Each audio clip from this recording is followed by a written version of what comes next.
simple example that I use in the book, I might be in a meeting and my colleague Marla says something really smart, and I'm thinking, oh man, I got to say something smart because I want my boss to think that I'm smart too. I mean, Marla's always coming up with the smart stuff. That's a motive versus we're in the meeting and the discussion goes around to something that I've had some experience with, and I think, I want to share this because it may help contribute to the course of the conversation.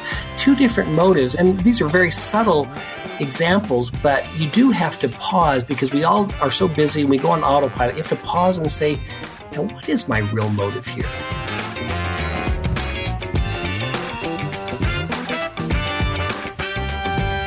Hi, friends. Welcome to the Sales Enablement Podcast. I'm your host, Andy Paul. Now, that was Todd Davis. Todd's the Chief People Officer for FranklinCovey and author of a book titled 15 Proven Practices to Build More Effective Relationships at Work, which book could just as easily have been titled Get Better, 15 Proven Practices to Build More Effective Relationships in Sales. I mean, what I enjoyed about this conversation with Todd is that you'll learn that building relationships at work is very similar to building them with your buyers and with your customers, so that you have to view the job of helping your customer make a purchase decision as a job of building a team of stakeholders and getting them all on the same page at the right time. So Todd and I are going to talk about how to build credibility through how you behave, in particular, how you demonstrate character and competence. Now, you all know how important I believe character is and how easily buyers sense whether you have good character or not. We're also going to dig into your motivations. One of my favorite quotes of all time is from Ralph Waldo Emerson, "What you do speaks so loudly I cannot hear what you say," which I managed to bungle that quote in this conversation. But the point being is, are your motivations aligned with your values and your actions? If not, it quickly becomes very clear to your buying team. And more importantly, are you even aware of what your underlying motivations are? If you're telling your buyer that you're there to help them, but then pressure them to close the deal before the month end, they'll become quite aware of what your motivations truly are. So we'll get into all that and much, much more. But before we get to Todd, I want to remind you to subscribe to this podcast wherever you listen to it. And if you subscribe, we'd certainly appreciate it if you could give us your feedback about how we're doing in the form of a review. Thank you for that. And also, if you haven't connected with me on LinkedIn, please do. That's linkedin.com/in/real Andy Paul. That's right. There's only one real Andy Paul. All right, let's jump into it. Todd Davis, welcome to the show. Thank you, Andy. Appreciate being here. So where are you sheltering in place? Well, I live in Salt Lake City, Utah, where I work for a company called FranklinCovey, and our headquarters are here, and I live not far from our headquarters. Short commute, if you had one. It is. Yeah, back when we used to have them, it was pretty short, 20 minutes. So has this been a big transition for you to the work from home environment? With our organization, we have in the U.S. and Canada, we have about just under 900 employees, and probably 700 of those 900 have been home officed forever. I mean, that's the nature of how they're structured. Our corporate offices where I work, this has been a new thing for us, and so we're all adapting. We actually had a flood in our building several months before the coronavirus hit, and we had to leave the building for several weeks while they repaired all the damage. And so we had kind of a dress rehearsal for working from home, if you will. Worked out well. Yeah, well, get people accustomed to it. So for sure.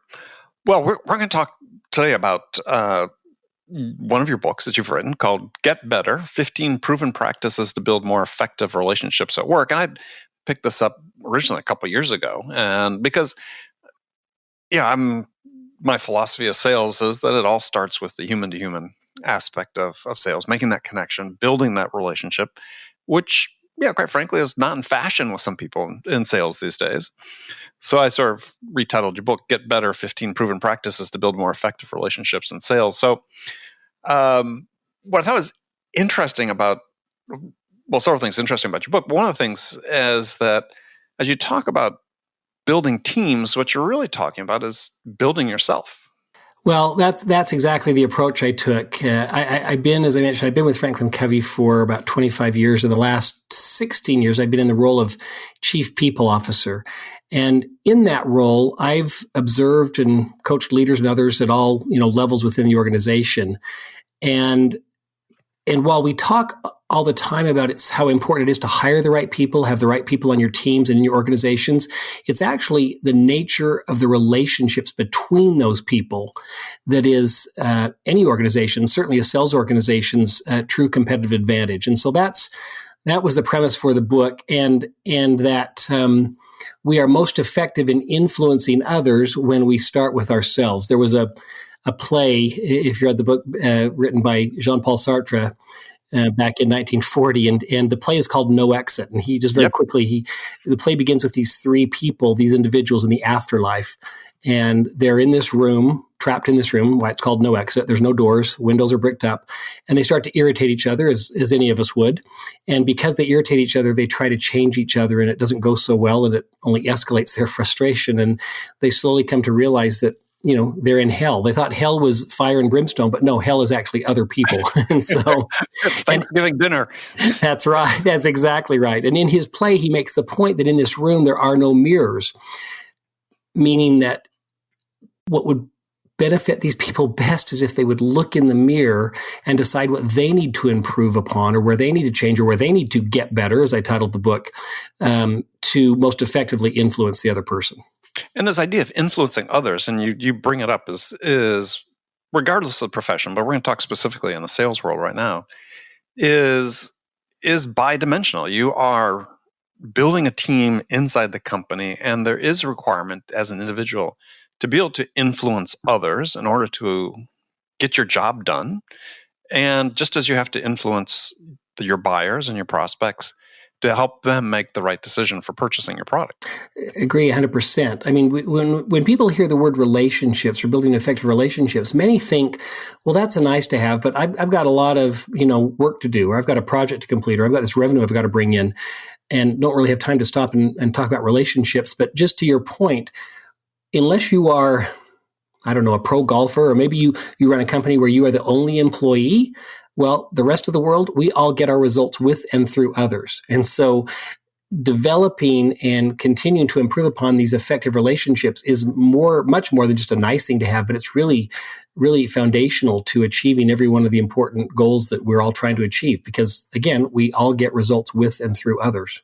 Well, relationship is one of these interesting words that has become freighted with meaning that that's said in some cases in sales. You hear people write about, you don't need to have a relationship with the buyer, because they think that a relationship connotes a friendship, as opposed to, and so I've started using the word connection versus relationship to sort of take some of that fraught meaning away from it, so people understand is you need to have this connection, this at a human level that and we'll get into some of the characteristics behind that connection. But it ultimately boils down to influence. You're right. It's a great point. Whether we call it a relationship or a connection, it's the level of trust, in my opinion. It's the level of trust you're able to build between the two of you. In the 7 Habits of Highly Effective People, Stephen Covey talked about your EBA, and in fact, it's one of the practices of the 15. I titled it "Take Stock of Your Emotional Bank Accounts," and much like a financial bank account, in our relationships or our connections, as you're calling them, with others, we make deposits and we take withdrawals. Unlike a financial bank account, we should never be making deposits with the intent of taking a withdrawal. But our EBA, or our emotional bank account with others, is all about the level of trust we have with our clients, with our sales colleagues, with everyone else. And when that level of trust is high, then work goes so much smoother and so much more productive and effectively. When that trust is low, then just the opposite happens. And so it sort of starts, and you talk about this in the book, it starts with credibility, which without credibility, there's no trust. But credibility is built, excuse me, easy for me to say today, is it's based on two things that I talk a lot about is character and competence. And character is one of these things, again, that I think we don't talk enough about in business, and certainly in sales. When they're interviewing people, oftentimes talk to managers, well, how do you assess someone's character? Are you asking questions about their character and their values? And the answer often is no. No, it's a great point. Character is foundational, and as you stated, and as we state in the book, you must have both to be truly credible. But character, I liken this to the roots of a tree. It's foundational, but it's the thing we can't necessarily see, much like we can see the competencies or the skills of the person. But the root system in a tree is the thing that makes all the difference, that weathers the storms, that helps it intertwine with other trees. And so this character, your integrity, your honesty, quite frankly, your intentions of what it is you're really trying to accomplish, all plays into someone's character. And it is just like the roots of a tree. It is foundational to anyone's effectiveness and success. Right. I mean, there's an old expression about character. You talk about it in the book, as well as its characters doing the right thing when no one is looking. Mm-hmm. And I think that's so important. Just as you said, it's foundational as who you are. And I have found over decades in sales and selling to people around the world, different cultures and so on, one thing people really glom onto really quickly is, your character, right? This first perception of who you are is really based on our character.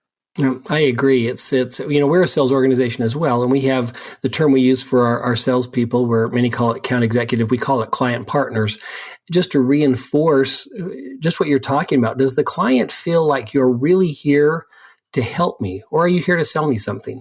Are you really my partner? Are you really looking out for us and seeing what we need what gaps we need to fill or where we need to improve on? And are you really my partner, or are you selling something to me so you can make a commission or whatever? Right. And you refer to in your book, Stephen M.R. Covey's books, The Speed of Trust. And he's been on this program, and favorite book of mine, and we're going to touch on a few themes from that later.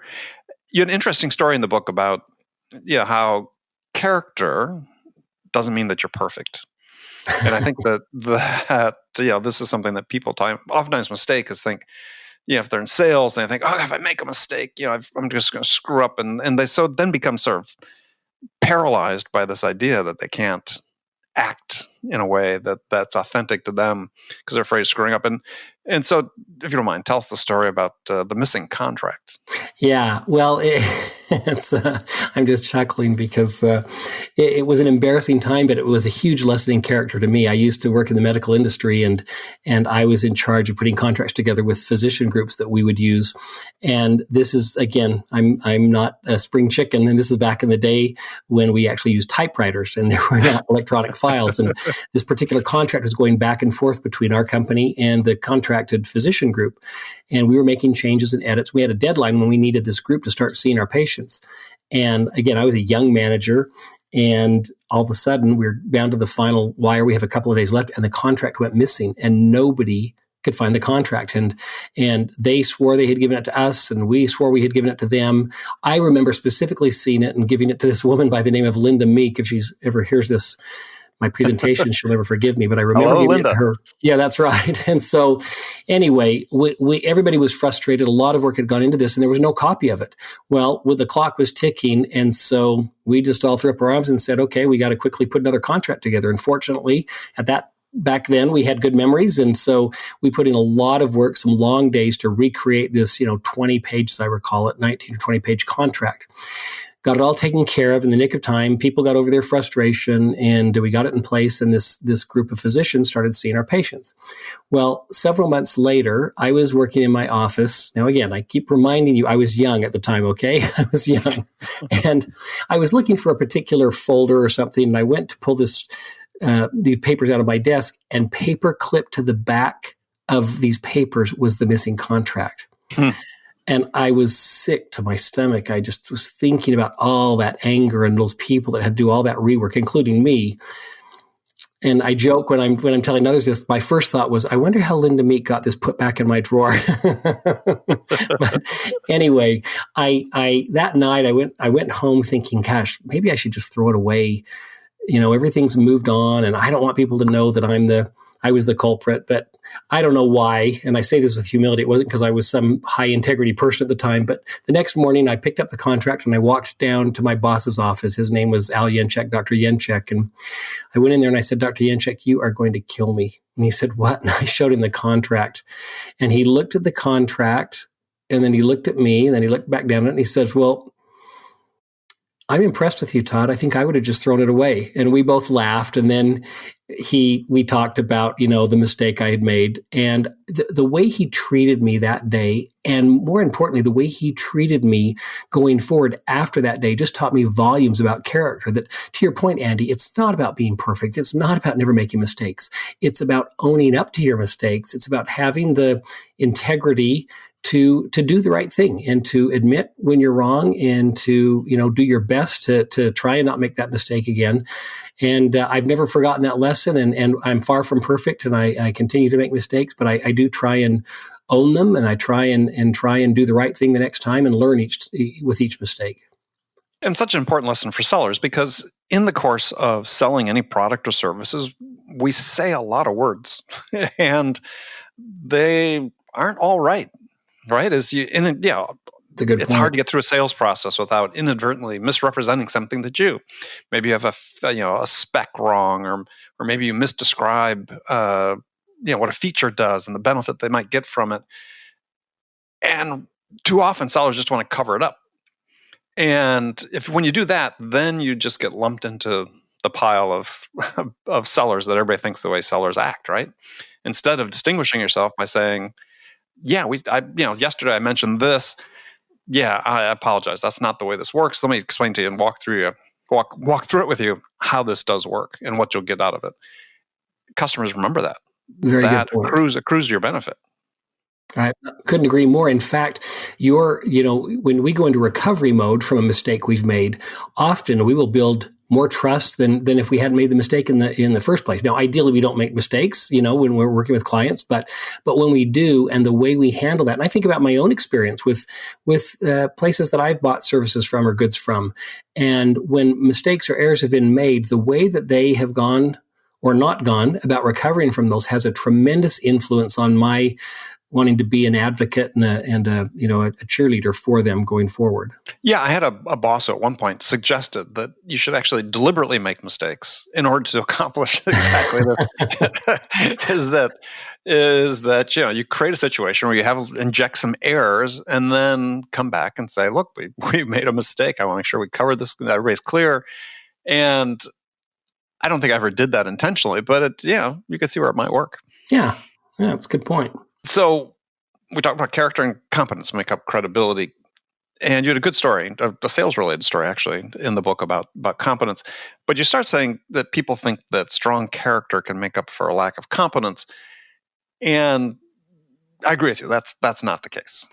Yeah, I worked with a couple of stories here. These are some of the, again, client partners, as we call our account executives that I work with.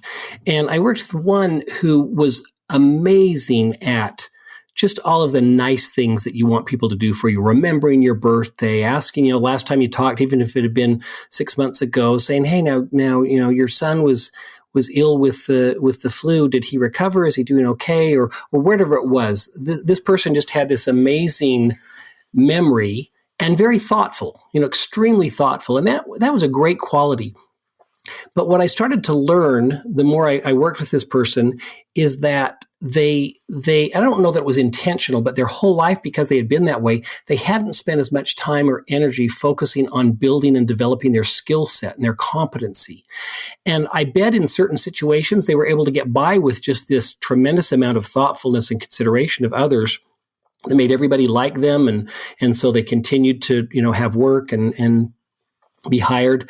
But it got to a point in our organization where clients, this was a consultant, and clients had their choice of consultants, and they'd been working with this person and another consultant, and they chose the other consultant, and this person was quite upset. But again, what I could see, and they couldn't see as clearly as just the other consultant, well, certainly respectful and nice, maybe not off the charts, considerate and thoughtful like this one consultant was.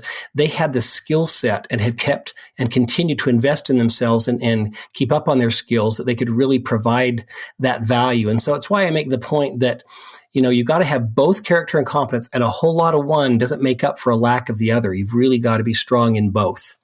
And like, alternatively, I've worked with salespeople who are masters at their product knowledge or at their consultative abilities, but they're it's not just about being thoughtful, but they're maybe don't have the integrity that you would hope everyone would have, and that doesn't work either.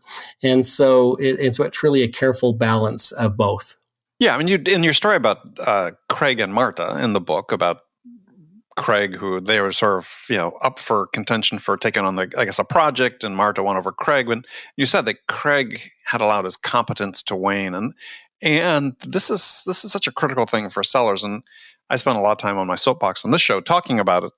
Is this idea that you mentioned is investing in yourself, right? Is we all have, if we don't invest in ourselves, we all have expiration dates, sell-by dates. And I think it's as true or maybe more true in sales than anywhere, because oftentimes you're working with selling products and services that are continually evolving. Your buyers' behaviors and the way they can access and process information is changing. And if you don't acknowledge that and say, well, I need to invest in myself, I can't rely on anybody else to. It'd be nice if my company trained me. They give me content to read, training, great. But at some degree, you got to wait. And to me, this is sort of a character issue as well. Is do you have the character to admit or have the intellectual humility to say, yeah, I need to keep investing in myself in order to be relevant in what I'm doing? So critical. Again, referring back to 7 Habits, which is kind of our operating system at FranklinCovey, one of our foundational solutions. Habit 7 is to sharpen the saw, and it's about renewal in the body, heart, mind, and spirit. And you've seen the studies, I've seen the studies, and I used to kind of not scoff at them, but wonder how true they were. But boy, they're proving true. And that is that it's predicted now that like within 15 to 20 years, 40% of the work that is done by human beings will be replaced by artificial intelligence. And we see it happening all around us. And it's just one of many indicators to me that, boy, if you don't continue to invest in yourself, if you don't continue to learn and grow, regardless of your age, regardless of your professional level, you are going to be obsolete. You are going to, quickly or slowly become obsolete and less relevant. And so I think we owe it to ourselves. We owe it to the teams we work on or the companies we work for to continually be investing in ourselves, to staying up on new trends and new products and new services, and just keep that continual renewal going. Right. And I think it's really important for people to understand that what that renewal constitutes is then when you use that statistic about jobs being replaced by artificial intelligence, is that they're not taking on the jobs that require complex thought, that require building nuanced relationships with people, or synthesizing information in real time to present new solutions or new opportunities for customers. It's the repetitive stuff, the lowest level tasks, the low hanging fruit. And so if you're in sales and you're sort of kicking along at the bottom of the chart in terms of performance, yeah, you can sell stuff just by sort of going through the basic steps. But at some point, those basic steps, to your point, may be able to be automated.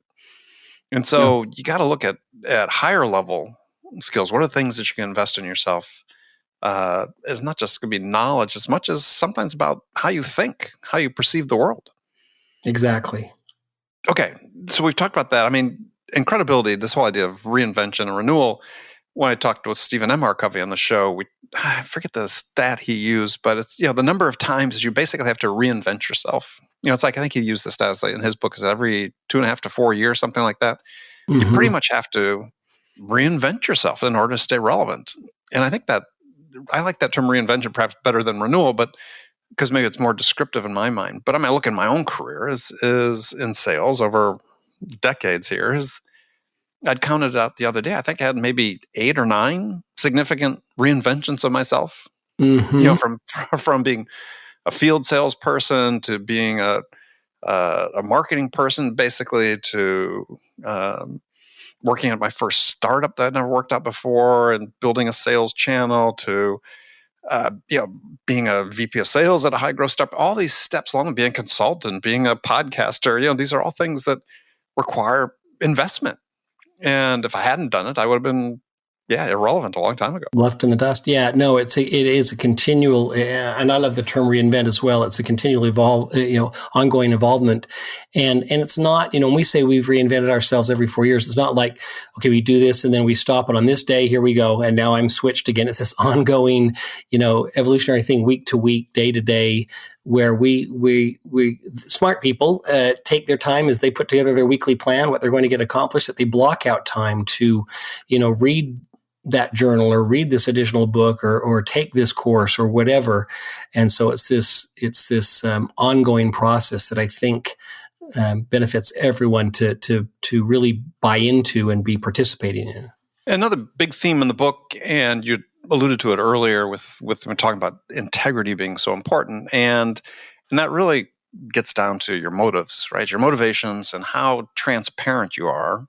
And this, I see as such a big thing in sales is that we're still struggling with sort of as a profession, is that we say, we're buyer centric, and we'll go to a buyer and say, well, we're trying to be very transparent in our motivations here. We're just trying to help you.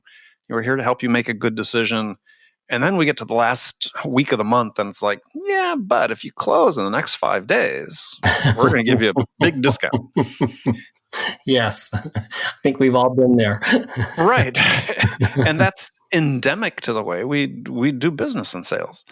And what you're communicating to the buyer is, here to help you, not so much. And it doesn't mean they're not going to end up buying from you, but they're under no illusions from that point forward as what the relationship's really about.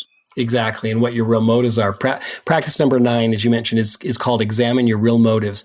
And what I have found in working with people is that more often than not, we don't intentionally have bad motives. A healthy motive uplifts you and those around you, and an unhealthy motive does just the opposite. And I don't meet many people who go to unhealthy motives intentionally. I think we go on, at least my experience has been, we go on autopilot. And we actually lose sight of what our real motive was or is. And so my counsel and my suggestion to myself and to others is to pause and step back. And I have to ask myself now, what is really driving me here? I mean, a simple example that I use in the book, I might be in a meeting and my colleague Marla says something really smart. And I'm thinking, oh man, I got to say something smart because I want my boss to think that I'm smart too. I mean, Marla's always coming up with the smart stuff. That's a motive versus we're in the meeting and the discussion goes around to something that I've had some experience with. And I think, I want to share this because it may help, contribute to the course of the conversation. Two different motives. And these are very subtle examples, but you do have to pause because we all are so busy and we go on autopilot. You have to pause and say, now, what is my real motive here? Am I really passionate about helping this customer and the services or the product that we provide? Do I see the benefit? And do I really want her to experience this because I know it will really improve, XYZ in their company? Or I really want to do this because we're going to buy that new car next week. And if I can just get this last commission in, then I'll have enough money to do that. And the product will help her, but my real focus is on getting one more sale so I hit the next benchmark in my forecast and all that. So it's something that we have to stop, or at least I think wise people stop and check themselves on all the time. Yeah, I always talk about sales as a deliberate act. It's to your point about autopilot. You want to stay off autopilot. You want to be very conscious and in the moment. But it occurred to me as you were talking that so often in sales or whatever profession is people always talk about having a passion for what you're doing, but what they don't talk about is the motives, because which based on what you're talking about is really what animates your passion is having the right motives for what you're doing. And I think people talk, I need the passion, I need to be in love. Well, start with, are you really sort of in love with your motivations for why you're doing what you're doing? Yeah, we've all, it's such a great point you bring up, Andy. We see these, usually they're actors, but people that are on talk shows, watching some night talk show, and some actor will be talking about her experience or his experience. And they say, and I hear the phrase often, I can't believe I get paid for doing this. And I think about that. I think, what a rewarding career that you're in, whatever you do, whatever sales role you're in or anything, if you, at the end of each day, it doesn't mean that it's easy, but that your motive is because you enjoy bringing insights and help to other people. And so you go to bed at night thinking, wow, I love what I do because it's connecting with what really motivates me, and that's in helping others. Right. So great point you bring up between motive and passion, the correlation between motive and passion. And you had sort of your 3 clues for assessing your motives, but the one that I wanted to focus on the time we had was declare your intent, because I think that aligns very closely with it. And you write about, again, from Stephen M. R. Covey, about declare your intent, express your agenda and emotions, then be true to your intent. And I think this is a part where sellers really are hesitant to go, which is to tell the buyer what they want to have happen.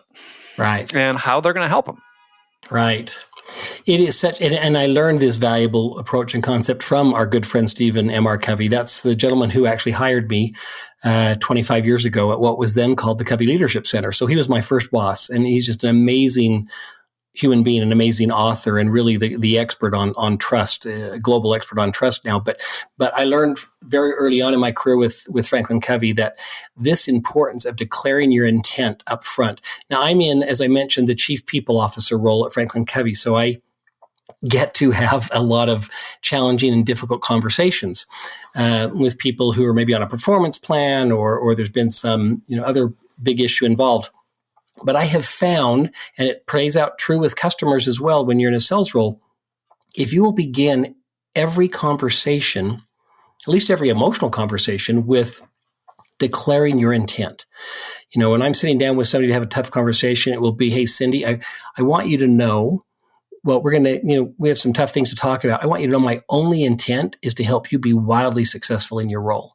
You've done a lot of good things on our team, and there's some things that I think might be a blind spot for you, or something you're not aware of. And so I just want you to know, while this is going to be, difficult to talk about, my only intent is to help you be successful. And I think it transfers right over to what you're saying with salespeople talking with their clients, that people, we talk about EBA, your emotional bank account, and the level of trust you have. Nothing earns you more trust than saying right up front, hey, I want you to know I'm here to help. Yes, I'm in a sales role, and we have a product or a service that I think is magnificent. It's why I choose to spend my time doing this. But I want you to know my only intent is to see if this service will be of benefit to you and your organization. I think it will, based on all the pre-work I did. I think it will. And so if we can have a few minutes to talk and I can explain this to you, and if we agree together that it doesn't help, great. I don't want to waste any more of your time, but I want you to know my only intent is to share with you what I think will be really beneficial to you and your organization. I'm making that up, but I mean, something like that would buy a lot of trust with me. I get called on by a lot of vendors in my role, and that would just, if I had that dialogue right up front, I would say, wow, I'm dealing with a straight shooter here. This is great. Well, even if the seller takes it a step further and says what they get out of it, if they're able to help you make that decision, what do they get out of it? I mean, you're talking about being completely transparent about your motivations. I mean, Adam Grant talks about this in Give and Take. You can be a giver with an agenda, and that's okay as long as you're clear about that. Absolutely, sure. That's a great point. This is how I make a living, but my only goal is to, while I'm making a living at this, is to make sure I'm doing things that benefit other people. Yeah, you had a great line in the book, and I think it's really important for sellers to hear and remember, which was, we judge ourselves largely on our intentions. So we judge ourselves largely on our intentions. Others judge us by our behavior, and it's that gap between the two that really speaks so loudly. I'd say thank you for reminding me that. I learned that. I didn't invent that phrase. I learned that from someone else. But that's the essence of declaring your intent, because we think, well, you should know what I'm thinking. You should know what I'm doing. Judge me on that, and yet I'm going to judge you on your actions. And so by declaring our intent, it lets them, into our mind and what our real motives and our intentions are. Yeah, one of my all-time favorite sayings is from Ralph Waldo Emerson, who a lot of my favorite sayings come from him, but is what you do speaks so loudly, I cannot hear what you say. And so true. Yeah, sales, words to remember. And then last point to cover is just, you talk about starting with humility. and this is such a big one because I think we have this intellectual hubris, if you will, in sales, or people think they get a little bit of experience, a little bit of knowledge, and sort of the Dunning-Kruger effect that people talk about is we've acquired enough just to sort of be dangerous, and we think we don't need to learn anything more.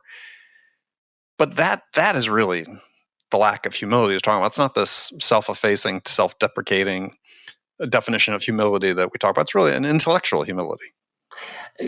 Yes, I agree 100%. I have found in my career that there are people who actually, while they don't say it this way, they act as if or think as if humility is a weakness. Humility is actually the greatest strength you can have because it says, I don't have to have all the answers. In fact, I don't have all the answers, but I'm going to get the answers for you, and but I'm not the end all be all. And it does happen in a lot of roles or a lot of industries, but it happens in sales a lot. Where no, this is how I show my credibility: is that I know it all, and that I'm the guy or the woman with all the answers, and that's accomplishes just the opposite of what you want. It's a false sense of credibility.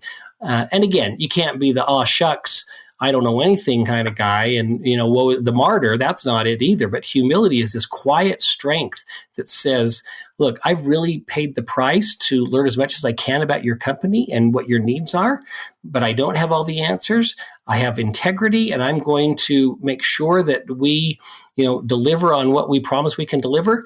And things that I don't have answers on, or where we make mistakes, we're going to make it right." And all of those are actions of humility. Yeah, I mean, you had this phrase in the book that humility keeps me curious, and that is so true. I always looked at it triggered a thought in my mind. Is that you said that it keeps you in a state of continuous learning, your humility, and this is what we need to have as professionals, certainly in sales, and it's one of the topics that I talk about frequently in the show. Is that there's not enough investment of self in this continuous learning. And I don't mean just continuous learning from an experiential standpoint, because this is what a lot of people default to is, well, hey, I'm in this job, I'm experiencing lots of different things, I'm learning, but that's not enough. You got to seek knowledge in other dimensions in order to make you better at what you're doing in your job. I couldn't agree more, Andy. I do a lot of I do final interviews with our finalist client partners before the hiring manager makes a decision to bring them on. I meet with each one of them, and we call it the different competencies we look for. We look for consultative selling, which everybody looks for, but how I look for someone who's very consultative is just what you said: their natural curiosity.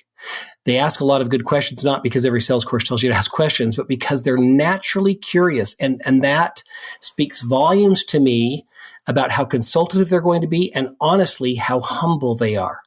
If they're naturally curious, they're asking these questions because they really want to know, because they don't know. And that's the essence of humility. No, I don't know. I really want to know. Now, why do you do this way? Why do you have this process, or how come you do it? And I'm genuinely curious and interested in you and in your company and in your operations. And that's a great strength. And it's all founded in humility. Yeah, I thought one of the great things you talked about in the book was this link. You said researchers find the link between humility. And again, we're talking about this as an intellectual humility, not this, I said, this self-effacing behavior. This link between humility and your ability to maintain your self-esteem, which is very important. Sure, absolutely. I mean, it's the humility that gives you the open mind, and to my mind, the resilience to withstand the tough times. Yeah, I agree. Excellent. Well, Todd, it's been fantastic to talk with you. Well, I've learned a lot from you. I really appreciate this opportunity. Thank you for asking me. Well, thanks for coming. So if people wanted to connect with you, how would they do that? If they go to the FranklinCovey.com website, as you mentioned, I'm on the executive team, and so you can find me there. And then specifically to the book, it's getbetterbook.com. And then there are links there as well to connect with me and more content on the book. Perfect. All right. Todd, thank you very much. We'll look forward to doing it again. Thank you, Andy. Good to meet you. Okay, friends, that's it for this episode. First of all, I want to thank you for taking the time to listen. I'm so grateful for your support of this show. And I want to thank my guest, Todd Davis, for sharing his insights with us today. If you enjoyed this episode, please subscribe to this podcast, Sales Enablement with Andy Paul, on iTunes, Spotify, or wherever you listen to podcasts. And if you could also leave us a rating or review and let us know how we're doing, we'd really appreciate it. You can do all that on your phone in less than a minute as soon as this podcast is over. So thanks for your help.